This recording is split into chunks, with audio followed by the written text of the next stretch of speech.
You are Locked On Giants Postcast, part of Locked On Sports San Francisco on the Locked On Podcast Network. Your team every day. Yo, what's up, everyone, and welcome back to the Locked On Giants Postcast. I'm your host, Eric Triple E Engel. You may know me as the former producer for the Murph and Mac Morning Show on KMBR. And today, the Giants dropped their fourth game in a row as they're swept by the San Diego Padres. Final score from Oracle Park, 4-3, as with this one heads to extra innings. A Donovan Walton home run brought us all salvation and finally ended the 32-inning scoreless streak for the San Francisco Giants. And Heliot Ramos made splash hit history as he becomes the first right-handed batter to put one in the water since the park's inception in 2000. That's 25 years. That's kind of a big deal, man. And Landen Roupp got the start today and rolled through 5 scoreless innings, but this Giants offense, as usual, couldn't give him any run support again as he still searches for his first win in the major leagues. And as I said, the losing streak is now at 4. Will this team start to look like a major league team again before the end of the season, or are they just going to continue their free fall into oblivion? We'll find out as this season rolls on, and we'll break it all down. But first, I want to thank all of you for watching us on the Locked On Sports San Francisco YouTube channel. Please, if you aren't already subscribed, hit that subscribe button right now. Thanks also for listening on the Locked On Giants podcast feed. However you're tuning in, we appreciate you getting the show and making us your first listen following these Giants games. And make sure to check out the Locked On Giants Daily Show for your second listen for more in-depth coverage. Ben Kaspick does a great job. And today's episode is brought to you by PrizePicks. Go to prizepicks.com/LockedOnMLB and use code all lowercase LockedOnMLB to win $50 instantly when you play just $5. This one started out rough for the Giants offensively. 9 up, 9 down for the Giants through the first 3 innings. Landen Roupp, however, was out there just dealing, man. Landen Roupp, he was on fire tonight. I mean, this guy gave up no runs, and the Giants still couldn't support the Rook. He only gave up 2 hits, 2 walks, 4 strikeouts. This guy was doing really nice things on the mound, living in that strike zone as he normally does. 74 pitches, 51 strikes. This is about what we saw from Roupp last time, except even more efficient. Did not give up any runs in this one. So Roupp was even better in this outing than he was in his last one. Last time out against the Brewers, which also was a loss. He lasted 5 innings, gave up 5 hits and only 2 runs, 3 strikeouts, no walks. So he tossed 68 pitches in that game. So this is a very similar profile to what we saw from Roupp in his last outing. And also, I want to mention he had 4 groundouts in his 5 innings of work. So it's about a ground out an inning. That's pretty solid, man. And that profile's like right in line with what Roupp has been doing all season long while he's been up with the big league club. His ground ball percentage is right at about 50%. It's at 49%. It's not, Logan Webb good, but it's definitely, one of the higher ground ball percentages in Major League Baseball. That ERA for Landen Roupp now sitting at just 3.02. So this kid, it might be the young Giants pitcher with the best looking ERA at the end of the season. So Landen Roupp really coming on strong for the Giants in his last couple outings. The Giants have looked pretty good with him on the hill. I like Landen Roupp and what he tracks to be for next season. I think that this guy is going to be a big part of the Giants pitching staff next year. I think that he can really play that like 5th starter role that Keaton Winn was, we really hoped he would be this year, as kind of like that baby Logan Webb, a guy who just tracks to maybe someday make a bigger stride with this pitching staff. And we'll see. I mean, we saw what happened with Keaton Winn this year. A guy just fell off a cliff. He had to deal with a lot of injuries, but Landen Roupp seems like he could really be something for this Giants pitching staff next season. He has that really great curveball, and he's got a nice 2-seamer that jams those right-handed hitters as well. He's been pretty solid, man. Really, really, really solid on the hill. Again, only 2 hits today for Landen Roupp over his 5 innings of work. And he gave the Giants, he could give them a better position to win. You gave up no runs. The Giants just can't hit, man. You got bailed out with the Donovan Walton home run. And then Heliot Ramos barely sends this game into extra innings. I mean, you had You had him come up there in the bottom of the ninth, and he smashes a solo home run over the right field wall and into McCovey Cove. He becomes the first right-handed batter in Giants history to do this, the first right-handed batter in Oracle Park history to do this. I mean, this is really rare. I mean, we've seen 105 Giant splash hits. We've seen a bunch more hit by away players as well. No right-handed hitter has ever hit one into the Cove. Ramos, with that crazy line drive power to right, I mean, he did it, man. He got the right trajectory on that ball, and he mashed it. It was also the fastest pitch that a Giants batter has hit a home run off of in the StatCast era, or since pitch velo has been tracked like that. It was since 2008, the fastest pitch that a Giant has hit a home run on.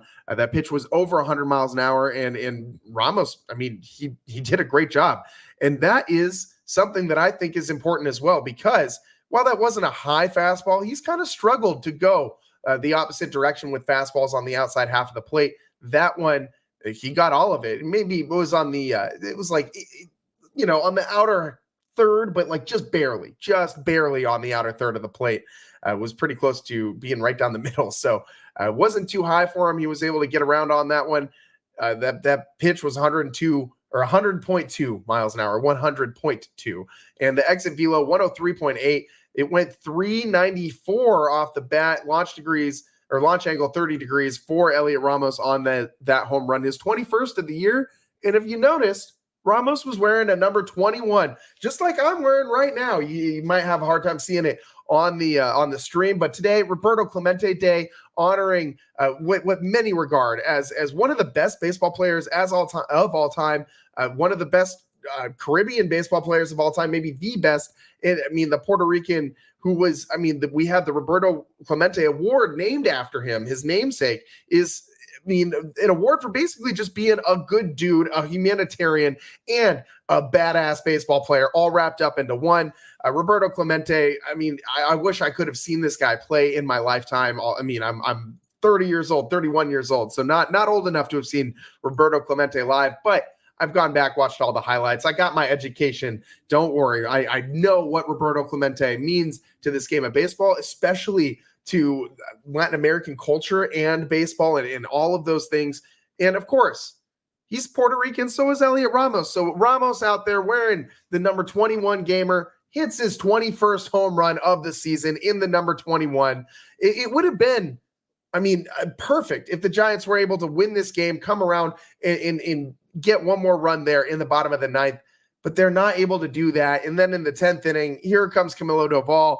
And I think that the 49ers maybe just or the San Francisco Giants, there we go, tip in my hand. The San Francisco Giants, I think they just wanted to get home in time for Sunday Night Football, man. I don't know why the hell you're pitching Camilo Doval in this situation. This guy has been so Dr. Jekyll and Mr. Hyde. It just didn't make sense to me. And I get that you want to give him as many opportunities at the end of the season to get it right and things like that. But in a game like this, it would have just been nice to win on Roberto Clemente Day and give Heliot Ramos that feel-good kind of like surge to end the season and maybe ride that out. And, maybe he can build on that for the last 2 weeks.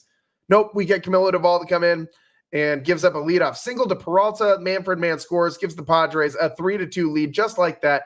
Then Arise doubles off the wall in right field, puts runners at second and third base, and a productive ground out scores a run. Giants tried to get the runner out at home on the play, but couldn't do it. And, they did get the out at first, though. So Padres win lead at that point, 4-2.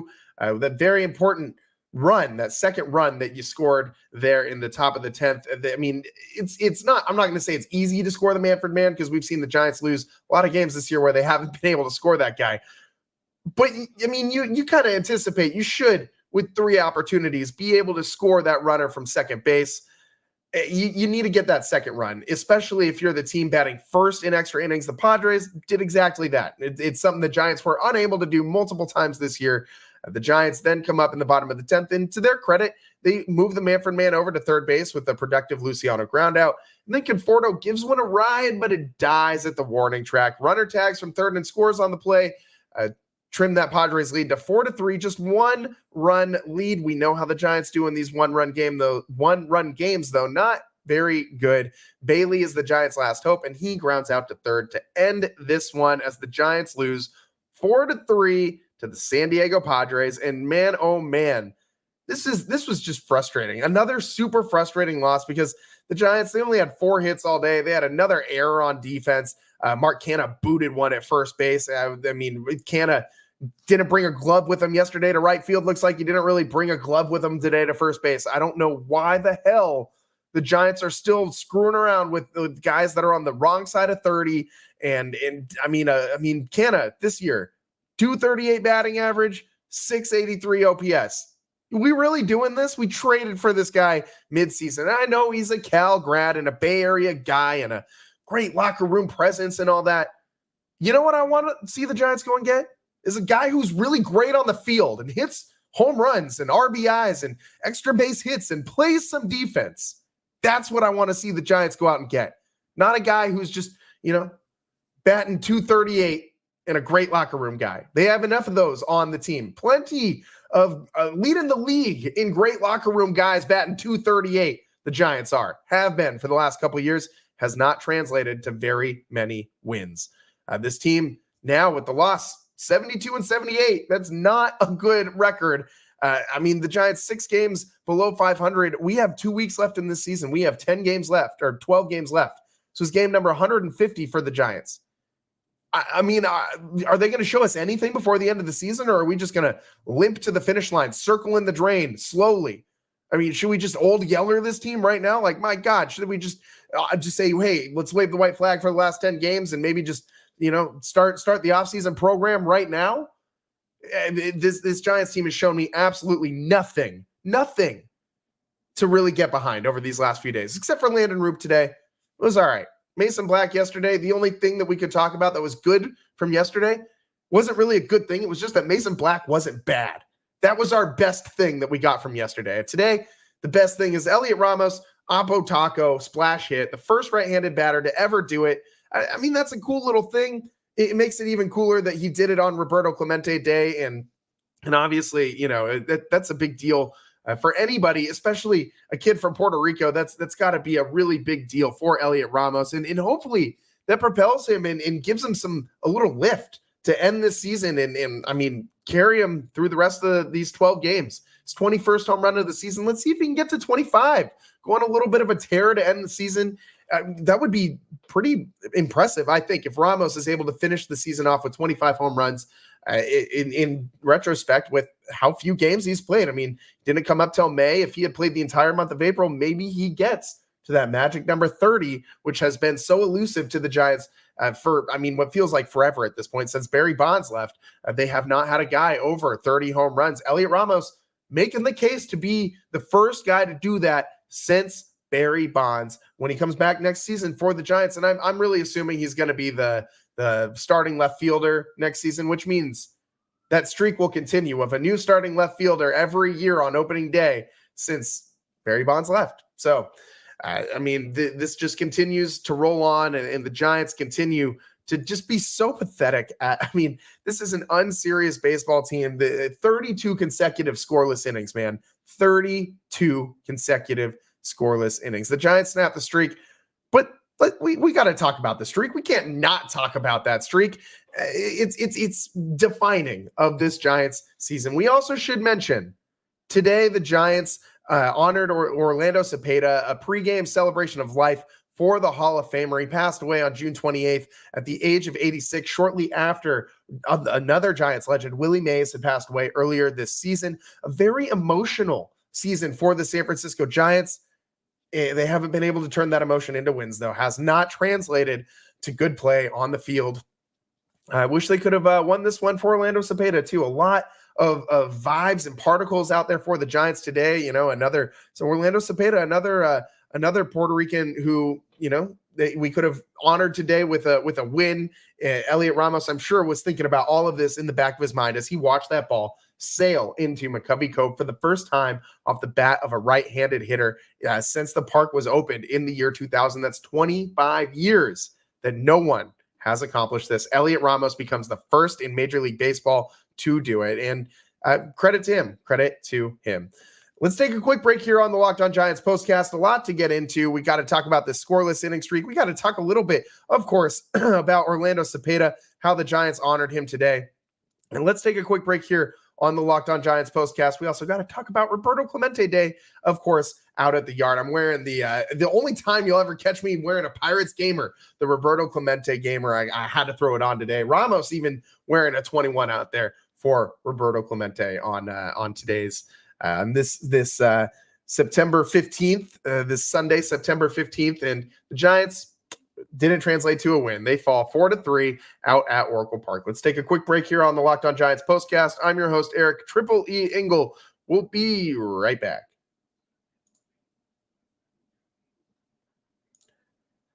And today's show is sponsored by FanDuel. You've heard us talk a lot about FanDuel, America's #1 sportsbook.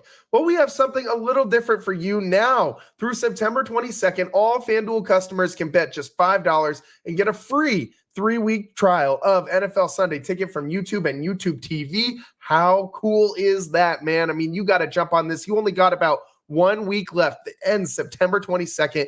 Then with the YouTube TV base plan, you'll be able to watch every regular season Sunday afternoon out-of-market game. All you need is a Google account and a current form of payment, and you can cancel any time. And if that's not enough, be sure to check out FanDuel's Profit Boost in the app and use it for today. We still got a little bit of time. You can get some action in on Sunday Night Football before that kicks off. You can FanDuel's double your winnings for all of Sunday. It's been going on, but get this in before Sunday Night Football. Pregame moneyline bets. Profit Boost will be live. Already is live right now, so check out your account page now to learn more about your boost. Just visit FanDuel.com and download America's #1 sportsbook. Welcome back to the Locked On Giants postcast. I'm your host, Eric Triple E Engel, and today the Giants fall 4-3 to the San Diego Padres. You know how this team has been in one-run games, not very good. And I'm taking a brief glance at the chat. Charles Green says, putting Duvall in felt like losing on purpose. Maybe they needed to get home and watch their maybe they had some FanDuel action, man. They needed to get home and see if these Texans were going to cover the 6.5. I know I'm hoping the Texans cover the 6.5 tonight on Sunday Night Football, man. And you know, it is frustrating that this Giants team is just so unserious. Fossey says this team stinks. Yeah, man, this team stinks a lot. I mean, I could think of a few other words to use instead of stinks, a few other 4-letter adjectives that we can throw in front of that word as well. My guy Ryan chiming in saying Duvall is a bust. I don't know if he's ever going to return back to form, man. This guy looks, unrecognizable compared to what we saw last year from Camilo Duvall. Confidence just absolutely in the basement right now, below the basement. See, it's like below the foundation of the home. Like this guy has like some water leaks that's like trickling down. That's where Camilo Duvall's confidence can be found, underneath the leakage under the foundation of the home that is the San Francisco Giants franchise right now. My God, this team is pathetic. We're unable to generate any meaningful offense until it's just too little, too late, and that is, the hallmark of this Giants season. You had Perez on the mound today for the Padres. He went 5 innings, gave up only 2 hits and 1 run. The Walton solo shot was the only thing that he gave up. The Giants, to their credit, didn't strike out double digits today. Good job. Only struck out 6 times. If we're looking for little victories, that's a little victory for the Giants. 2 walks as well. So that's better than the 0 that they got yesterday. That's a positive as well. And as we said, we got to talk about this shutout streak, though. That was not a very good stretch of baseball by the Giants, to put it lightly. It's the longest stretch in quite some time. The Giants, the longest stretch in Giants history is 39 scoreless innings, 39 consecutive scoreless innings. That record dates back pre-World War I to 1916 when the club was in New York. But this is the longest scoreless stretch since the 92 scoreless streak, when the Giants had, 3? They tied the 3 consecutive scoreless games that last happened in 1992. That scoreless drought was a little bit longer than this one. That one ran 33 games. or 33 innings, 33 games would be absolutely insane. Then in 76, the 1976 Giants went 35 consecutive innings without scoring a run. And then the 1916 Giants went 39 consecutive innings. So since 1901, there's only been 4 worse stretches of Giants baseball. Since 1901, that's over 100. That's like 120 plus years. The Giants have not played this poorly offensively they've only played this poorly offensively 4 times in the last 120 plus years. That is saying something. That is saying, I think that puts into context how bad this season has been offensively. Let's just run through a little bit of some numbers here from this streak. I mean, they scored 13 runs on Wednesday, right? The last time they scored a run was the 8th inning on Wednesday night, and then they finally scored one halfway through this one on Sunday. They were shut out 3 consecutive games. As I said, the 4th time in the the 4th time that they've done this since like 1901 that they've been this bad. It was the 4th time in the San Francisco era that they've been held scoreless in 3 consecutive games. It's been a long time though. Like I said, the last time they was 1992. They've never been held scoreless in 4 consecutive games. So they did avoid setting a really bad piece. This would have been a really bad record to hold, man. That's not a record I want to see the Giants break. The last MLB team that be held scoreless in 4 consecutive games was the 2017 Royals, who were blanked in 4 straight games from August 25th to August 28th.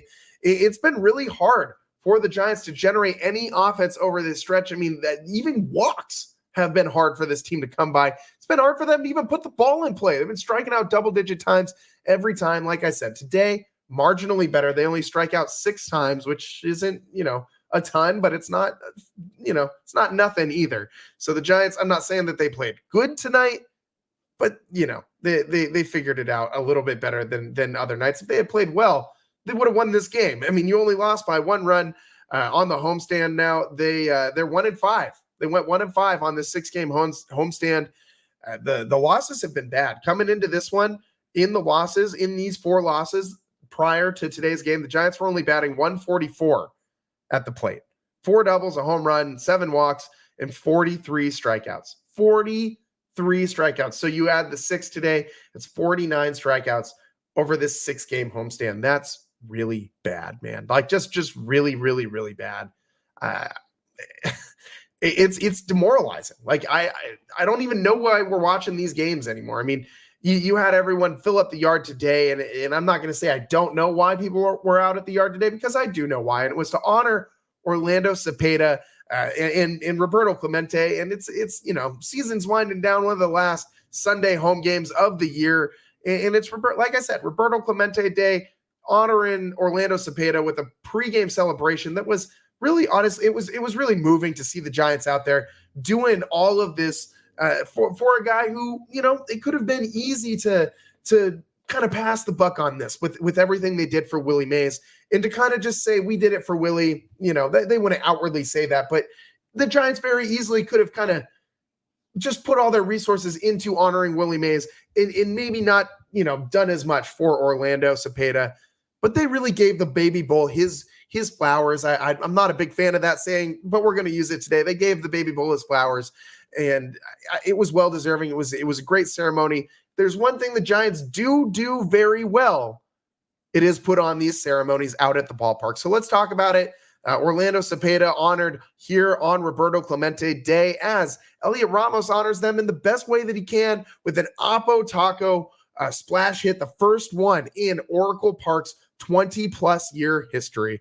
We're going to take a quick break here on the Locked On Giants postcast. On the other side, we're going to talk about the Baby Bull, Orlando Cepeda, and all the things that the Giants did to pay homage to him today pregame out at Oracle Park. Stick with us on the Locked On Giants postcast. I'm your host, Eric Tripoli Engel. We'll be right back.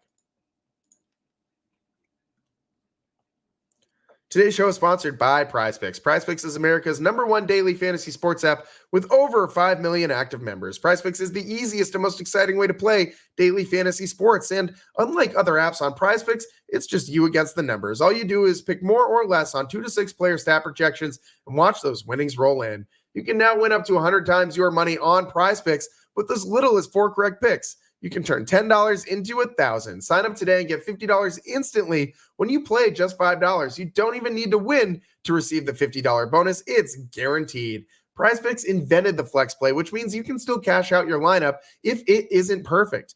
You can double your money even if one of your picks doesn't hit. So download the PrizePicks app today and use code LOCKEDONMLB and get $50 instantly when you play just $5. That's code LOCKEDONMLB on PrizePicks to get $50 instantly when you play $5. You don't even need to win to receive the $50 bonus. It's guaranteed.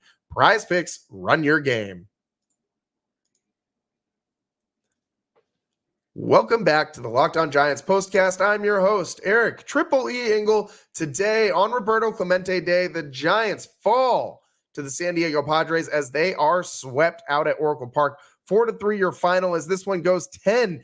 Barely got into extra innings as Ramos makes history, splash hit history as he sends this one into extras after that solo shot in the ninth inning. Becomes the first right-handed hitter to plant one in McCovey Cove in the park's 20-plus year history. And unfortunately for the Giants, they couldn't pull one out today to honor Orlando Cepeda and on Roberto Clemente Day. How cool would that have been if the Giants just got one more really vibey win in a day game out at Oracle Park? But they can't do it. It was a one-run game. The Giants have now lost 24 one-run games this year.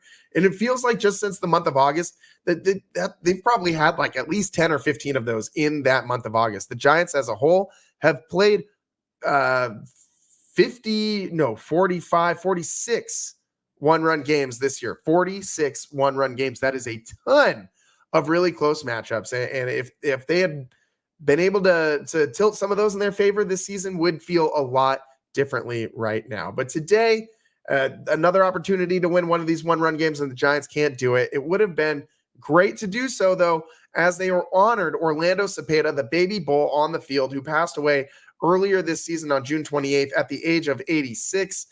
It was a nice ceremony on the field for the Giants. I mean, they had all sorts of friends and family out there, Giants of years past. I mean, Orlando Cepeda's children came out to throw out the ceremonial first pitch, and his grandchildren were the honorary play ball kids today. So, I mean, that was the kids pregame that yelled play ball. And so that was fun that the Giants did that whole thing. They had the whole ceremony. It started about an hour before the game out there on the field. And it was deserving. Orlando Cepeda spent the first 9 years of his Hall of Fame career in a Giants uniform from 58 to 66. Ended up finishing most of his latter half of his career with the St. Louis Cardinals. And Orlando Cepeda, while he was a Giant, 226 home runs, 308 batting average, 767 RBIs, over 1,000 career games played, 1,114 games for Orlando Cepeda. That first baseman, he's great defensively. He was a 10-time All-Star while with San Francisco, and he eventually won an MVP, although it was with the Cardinals, and they did win a World Series with him as well. So he's a World Series winner, an MVP. I mean, this guy, I don't think he gets mentioned enough in the lexicon of all-time greats with the San Francisco Giants. We see his statue out there, but he's a guy who gets left out a lot. We're talking about, great first baseman in Giants history. We give a lot of love to Willie McCovey, and we should. Not saying anything negative about Willie McCovey. He deserves all the love and praise he gets. But Orlando Cepeda should be mentioned in the same breath as him every single time. This guy was just, it's been so long since he played that a lot of Giants fans, especially my generation and younger, don't seem to know just how great this guy was. Inducted into the Hall of Fame in 99. This guy has really impacted a lot of Giants baseball. As I said, over 1,000 career games for the baby bull. It was a fitting ceremony for a guy who gave a lot to this franchise. And he had some issues in retirement that were documented, but he did a great job coming back to baseball. This guy could have been, he could have let his life go in a different direction, right? A post-playing career it could have been marred by drug use and by other things related to that. Instead, Orlando Cepeda turns his life around in his post-playing career and became an integral part of this Giants franchise around at the park all the time, always lending an ear to the younger players and really just being a philanthropist for this team. Like, he came back in, I believe, the late 80s, early 90s, and really reconnected with this team towards the end of the Candlestick years. And he had been away from the team for quite a while. And what a great move by the Giants to reach out to him and bring him back into the embrace of the franchise. And it was a mutually beneficial relationship, because Orlando Cepeda flourished in this role and absolutely was a great, ambassador for this team later in his life. I mean, RIP, baby Bull. What else are you going to say? A perfect day to honor him too, on Roberto Clemente Day. The only way this could have been better is if Heliot Ramos' home run was a walk-off home run and the Giants got to go home happy in the bottom of the ninth. If they had just been able to put someone on base in front of them, but, Giants home runs can only be solo home runs. Them's the rules this year. I don't make them. I'm just letting you know those the rules this year. Giants home runs, only solo shots for basically all of this season. And the Giants come up just short on Orlando Cepeda's Memorial Day, his memory of life pregame. And the Giants on Roberto Clemente Day fall 4-3 to the San Diego Padres. Their 24th one-run loss of the year. Tough for the Giants. Landen Roupp, you had a nice day. I mean, 5 scoreless is a really nice day, especially for a rookie, a kid as young as him, who's out there, just trying to make a carve out a spot for himself in next year's roster. And I think he has successfully done that, especially with these last 2 starts. He has looked really, really nice. I would like to see 1 or 2 more good starts from Landen Roupp before the end of this season. That's about all the time that we got for you guys today. If you stuck with us through both the Locked On 49ers postcast and the Locked On Giants postcast, shout out to you. Thank you for being an everydayer and making us your first listen, following these games, following all the games in the Bay Area. Giants, Niners, and soon Warriors basketball. Don't forget about the Warriors. They're coming pretty soon, just about a month and a half away. We will be coming to you live, bringing you the postcast for all the Warriors games as well. And don't forget to follow us on the Locked On Sports San Francisco YouTube channel. You want to get the visual. You got to see. I mean, the Giants made me go so insane yesterday, that I shaved my face completely clean, like 07 Britney Spears. I just lost my mind and like crawled out of my skin in anxiety and just had to shave my face. I don't know how to explain it. It's just what this Giants scoreless streak, this 32-inning scoreless streak did to me. So make sure you're following along on the YouTube channel and getting all the visuals as well. So you can see the embarrassment that is my baby clean shaven face. Looks like I'm 16 years old again, man. Not in a good way. Not in a good way. So anyways, that's all the time that we got for you on the Locked On Giants postcast today. Make sure you're following along on the on the YouTube channel as well, on Locked On Sports San Francisco. So you're getting all of the Niners postcasts, Giants postcasts, and Warriors postcasts going forward. Thanks so much for tuning in. I'm your host, Eric Triple E Engel. We'll see you next time. Giants, by the way, off day tomorrow as they head out to Baltimore and go play the Orioles. That should be super great for the Giants. I don't anticipate that they will win that series. Maybe they get swept in back-to-back series. That would not be a fun way to start this road trip. Just wouldn't be. But it's very much so on the table for this Giants team. So tune in on Tuesday when we come to you live with the Locked On Giants postcast as the Giants take on the Orioles out in Baltimore at Camden Yards. Thanks for tuning in. We'll see you next time. Peace.